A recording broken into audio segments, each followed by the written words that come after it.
Hi, good morning and welcome. Thank you so much for joining me today. It's been a while since I've done one of these videos. I've moved house. So it's taken about a month. Everything's kind of up and running in the craft room again now, which is fabulous. Just in time for Easter weekend. And I've got my family coming down for a little bit of a picnic in the garden. So I wanted to make some little treat baskets for them. I'm using this fabulous set, Springtime Joy.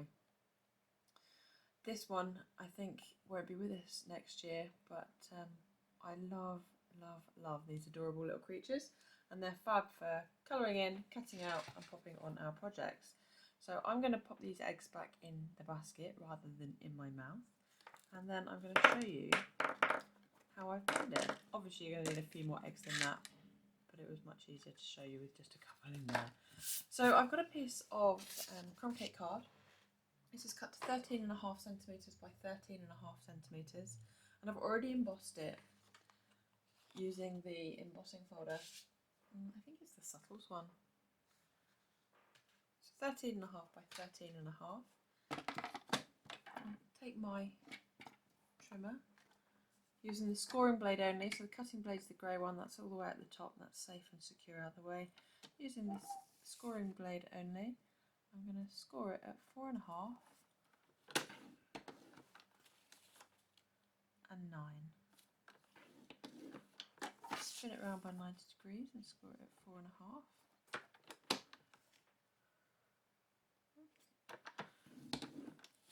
And 9.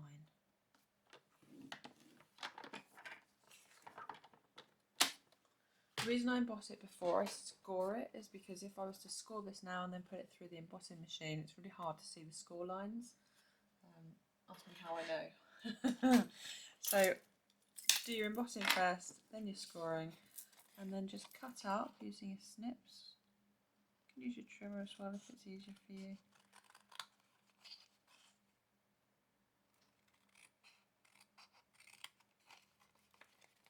And then over on the other side as well, just up this score line to that very first score line there where it meets. So quick and easy to make.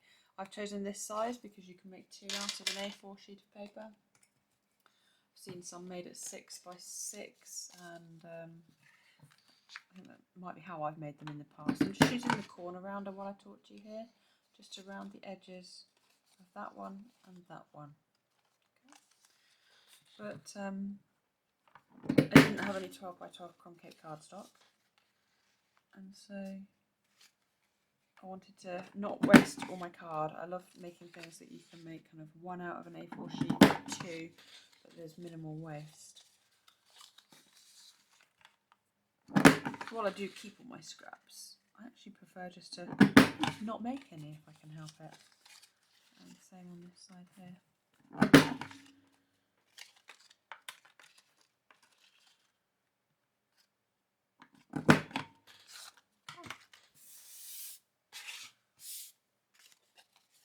Then all that's going to happen is once you've folded and burnished these score lines, use your bone card if you wish. What you're going to do is bring those in, and I'm just looking for an equal triangle here. If it's like this, I know they're not lined up straight. Same with over here, so I'm just looking for as equal a triangle as I can get there, and just as equal a triangle as I can get up there, and then we'll go ahead and glue those down in just a second. I've also got this little piece here. This is going to make my basket handle, so I want to be able to slip that in either after or before. It doesn't really matter when you do it, as long as you can slip that in to that point there. So I'm going to glue that on first, I think.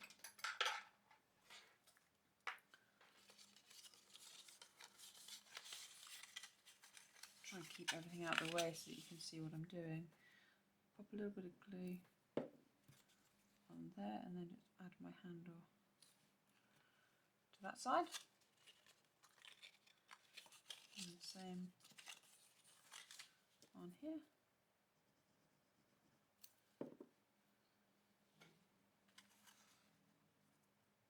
The only thing I noticed with this handle when I made the last one is it creases really easily at the top here. I mean, depends how fussy you are.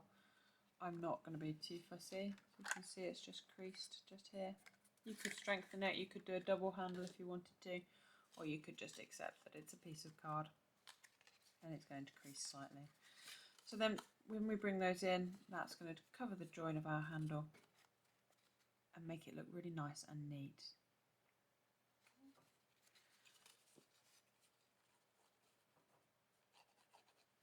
So I'm just popping some glue down on there. And same down on that side. I'm trying to work fairly quickly so that I've got a little bit of wiggle room there if I need it. And then I can always go back in and just add some more glue just underneath that flap. The card feels so different after you've run it through the embossing folder. It's like it weakens it slightly. I mean, it's still quite a structurally sound object, but it just feels so different. Again, pop some glue, pop around here, and then just on the corner there.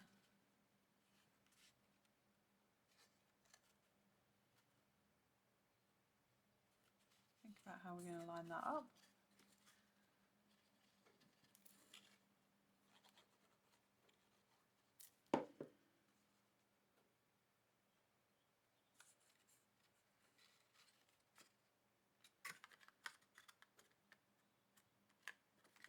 And again, if you want some little bits of glue, so you think, oh, I just want a little bit more in that corner there, that's fine. You can go ahead and add that in afterwards. So that's the basis of our box.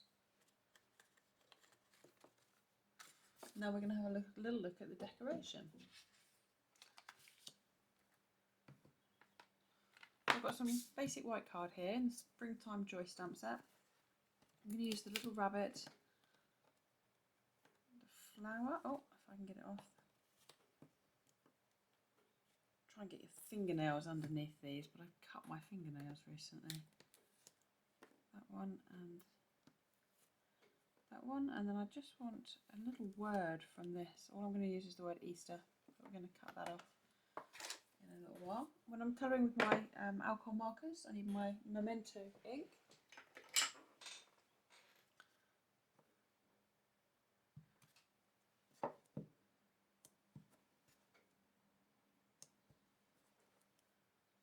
Because I'm only fussy cutting these out, they can all be stamped at the same time, making it a little bit quicker because it doesn't matter where they are. If you were die cutting these, if you had dies for these, your images, and you were die cutting them out, you need to make sure you leave enough space in between so you can't normally cram them onto the same block. But here I can. So the colours that I'm going to be using to colour in with, I've got Crumb Cake, Light and Dark. I've got Daffodil Delight, I'm mainly using the light one. I've got Poppy Parade, my colour lifter, and then I've got Highland Heather as well, and that's for the butterfly, who is currently upside down. I'll show you how I'm going to colour in the rabbit, and then I'll probably just a little bit of a fast forward for the rest of it. So what I'm going to take in is the dark Crumb Cake. I'll just pop a little bit around the base of his ear, blend that into white with the light Crumb Cake, and then use the colour lifter to soften that edge. It's given me a mottled brown rabbit with quite a lot of white patches actually. I don't want him to, or her, it's probably a her with a garland in her hair. My rabbits are both boys, so most rabbits are boys to me. They're called Riff and Raff. Beautiful little things, so different in temperament. So again, just a little bit of Crumb Cake dark round underneath the flowers, around the edges of the cheeks here. Blend that into the light. apparently they're not brothers, though they are identical, and they look like this actually. They look like this mottled brown colour. But I've got one adventurer and one bit of a wimp. Won't really go anywhere. Probably wouldn't mind too much if you never let him out. I kind of have to coax him out. I'm just coming around underneath the chin there, and that will all make sense when I blend the bottom bit in, but before it dries too much, just going in with that colour lifter just to mottle the edges. And you can come do some dots everywhere, and love making texture with the Stampin' Blends. I'm currently in the middle of my Stampin' Blends course. It's fabulous, having a whale of a time actually. A 4-week course. Everybody's saying they're learning loads. Getting really confident with the blends, which is fantastic to see. And I'll be running another one of those in probably August to make use of the celebration goodies that will be out in July and August, I think. So if you're interested in that, I'll pop a link in the description to my Stampin' Blends course. There's 2 options: product-based course, where you can get, basically the course is free, you just get so many goodies, and then online only course as well, so you can join from anywhere in the world. And even if you've got a full set of Stampin' Blends and you're good to go, you just want a little bit more help trying to figure out how to use them. Lots and lots of different techniques. So yeah, I'll pop a link to that in the description. It'd be great to see you there. So I'm just using that light crumb cake. I think probably not far off needing a new one, but I'll keep going with them. Got his little feet in there as well. And I've gone right up inside the middle of the arms here as well, because you're going to get, where you hug something, you'll get some shadow, or some shading rather. That's our next lesson. What's the difference between shading and shadows, amongst many other things. And then I'm just going in with this colour lifter fairly randomly. Again, I don't want it to be too uniform, because for her it is not uniform. And if you didn't want your rabbit to have a really bright white belly, you could absolutely colour that in. I just thought against the crumb cake background, it's actually quite nice having some white on her there. Right, so I will pop these away. I'll colour the rest of it in, and I'll see you again in a minute.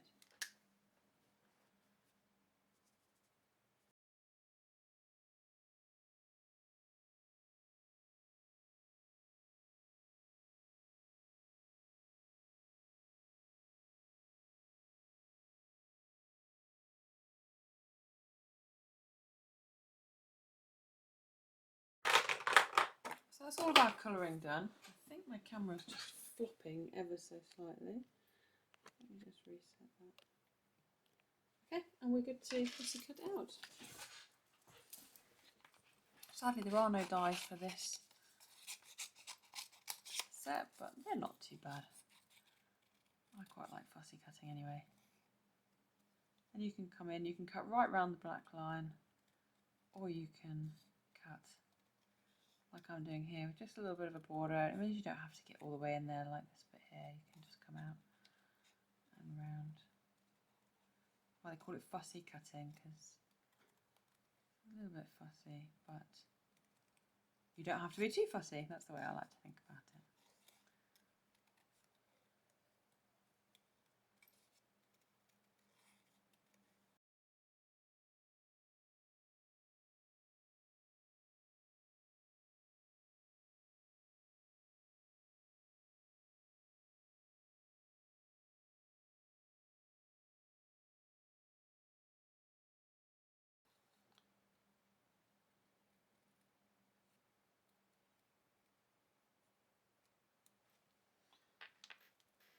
That's all the fussy cutting done of our animals, and we can move on to our sentiment. Although I should just say, because I didn't at the beginning, I'm an independent Stampin' Up! Demonstrator, and if you like my video, I would be so grateful if you could hit the thumbs up, and then if you want to be notified of more videos, why not click the subscribe button below. Subscribe to my channel, and if you click the bell as well, you'll get notifications of when I go live, which now that my craft room's back up and running, I'm hoping won't be so long in between. I normally try and upload a little tutorial a couple of times a week for you all. So I've got a stamp here, it's called Easter. It's a lovely reminder of new beginnings. I think it's just a really, really nice saying, but I only want the word Easter. So I grab my Memento ink, and all I'm going to do is just ink up the top part of that sentiment there, and then just stamp that onto a little scrap. Now this is a little bit fussy, but I'm just going to fussy cut that one out quite quickly. I hope, anyway, I hope it's quick. It will be if I speed it up.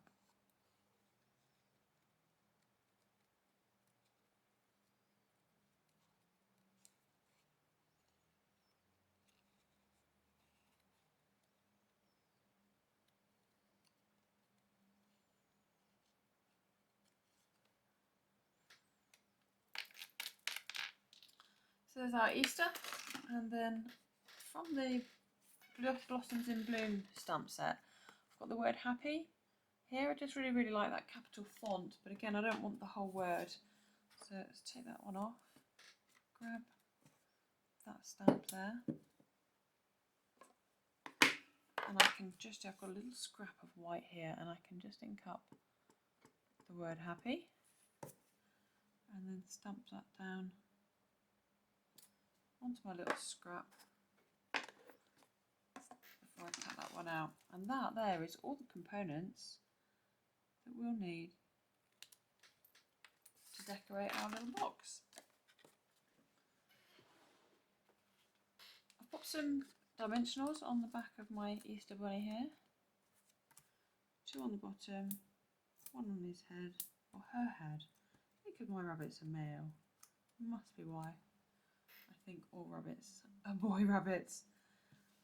And then choose which side you want. If you've got a bit of a blemish on one side and you want to cover it up, and then just pop her on like that, leaving a tiny little bit of a gap down the bottom. I've got my tulip. My tulips in the garden probably just ready to open. Won't be long now. That's going to go on there like that.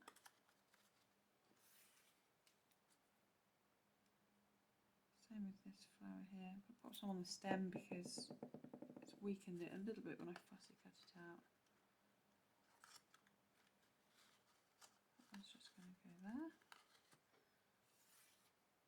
I'll pop my butterfly.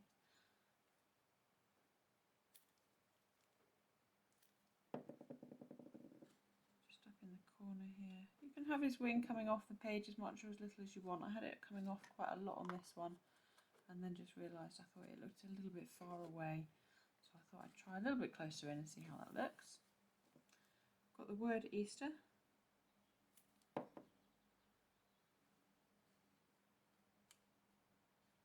Just going to go on above the flower there, and then our happy.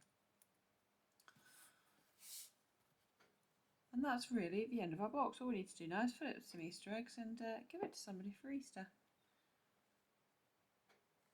Like I say, if you've liked my video, please do hit subscribe. I'd love to see you in the future as well, so head on over to my Facebook page. You can find me there as the Songbird Stamper. Lovely to get in touch with you. Thank you so very much for watching. I'll be back again hopefully within the next week with another little project for you. Whatever you're doing this Easter, have a good one, stay safe, and I'll see you all again very soon. Bye for now.